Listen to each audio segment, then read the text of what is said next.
देखिए, बीजेपी अब बिहार के अंदर अपने स्तर से नए राजनीतिक समीकरण साधने में लगी है। ऐसे में ही कल स्मृति ईरानी को पटना बुलाया गया था। स्मृति ईरानी जब कल पटना पहुंची तो लगातार राजद के नेता हों, जदयू के नेता हों, कांग्रेस के नेता हों, सबके ऊपर बरसते नजर आ रही थी। तेजस्वी यादव के ऊपर भी कटाक्ष कसते हुए स्मृति ईरानी ने कहा कि सुना है यहाँ के एक नेता ने कहा है मंदिर जाने की जरूरत क्या है। अब इस पर और आगे क्या कुछ कह रही हैं, जरा सुनिए। सुना है एक राजनेता ने बिहार में ये कहा है कि मंदिर जाने से क्या होगा।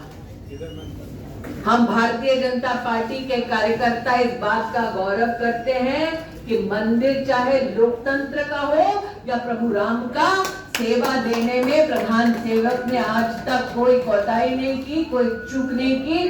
श्रद्धा के पूर्ण भाव के साथ उन्होंने जनता की, देश की सेवा की, संस्कारों को संरक्षित किया, विकास भी किया, विरासत को भी बचाया। और इस देश की सबसे बड़ी विरासत, विकास की सबसे बड़ी पूंजी है हमारा देश का गरीब, जिसके उत्थान के लिए नरेंद्र मोदी ने 10 वर्षों तक बिना एक दिन थमे, बिना एक दिन रुके अपना योगदान दिया।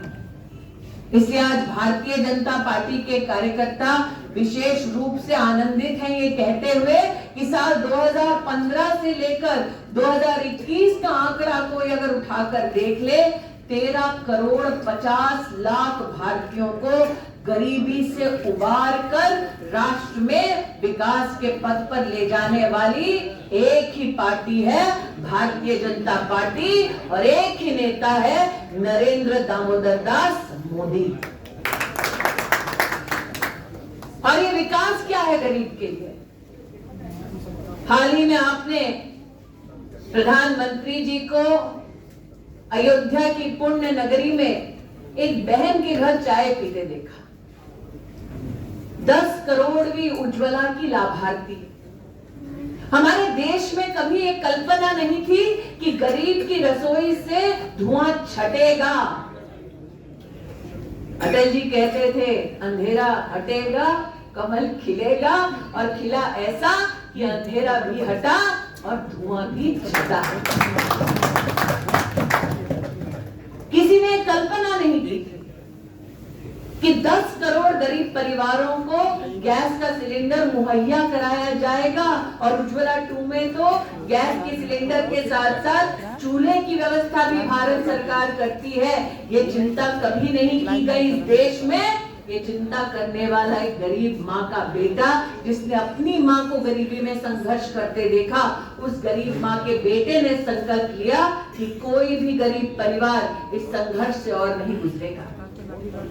लेकिन मोदी इस संकल्प में अकेले नहीं थे। संजय भैया को याद होगा आज भी वो मंजर, जब नरेंद्र मोदी ने राष्ट्रीय आह्वान किया था, हर हिंदुस्तानी से कहा था कि आप अगर हो सके तो अपनी सब्सिडी छोड़ दीजिए ताकि गरीब को मैं सब्सिडी दे पाऊं, गरीब का सहयोग कर सकूं। 1 करोड़ हिंदुस्तानियों ने हमारे प्रधानमंत्री पर विश्वास जताया, जिसके चलते मोदी ने कहा था तुम 1 कदम चलोगे, हम 10 कदम चलेंगे।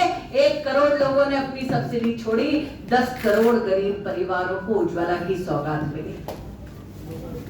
मैं जानती हूँ इंडिया अलायंस के कुछ लोग सिलेंडर पर विशेष मेरा फोटो लगाते हैं। अब मैं तो उनकी सबसे बड़ी दुखती रग हूं। भारत के इतिहास में कांग्रेस के गढ़ में घुसकर गांधी खानदान और कांग्रेस के अध्यक्ष को हराना, वो भी भाजपा की एक साधारण महिला कार्यकर्ता, ये जीवन भर उनके लिए नासूर बनेगा, मैं जानती हूँ। लेकिन प्रश्न भाजपा के कार्यकर्ता ये करते हैं कि जनवरी 2014 में जब कांग्रेस का शासन था, तब सिलेंडर 1240 रुपए का क्यों था भैया? आज उज्ज्वला के लाभार्थियों को 600-650 रुपए में वही सिलेंडर मिलता है। लेकिन 2014 जनवरी में ना कोई कोविड था, ना कोई महामारी थी। महामारी के बावजूद विषम परिस्थितियों से गुजरते हुए हमारे देश ने गरीब का साथ नहीं छोड़ा, क्योंकि प्रधान सेवक नरेंद्र दामोदर दास मोदी हैं। तो सुना आपने किस प्रकार से स्मृति ईरानी ने कहा है कि यहाँ के एक नेता ने कहा कि हमें मंदिर जाने की ज़रूरत क्या है, तो इस पर जवाब देते हुए स्मृति ईरानी ने कहा है कि यहाँ के नेता जो कहते हैं उसका जवाब मैं ये देती हूँ कि जो प्रधान सेवक हैं वो मंदिर हो, लोकतंत्र का या फिर किसी धर्म का, सभी में अपना सेवा देना जानता है।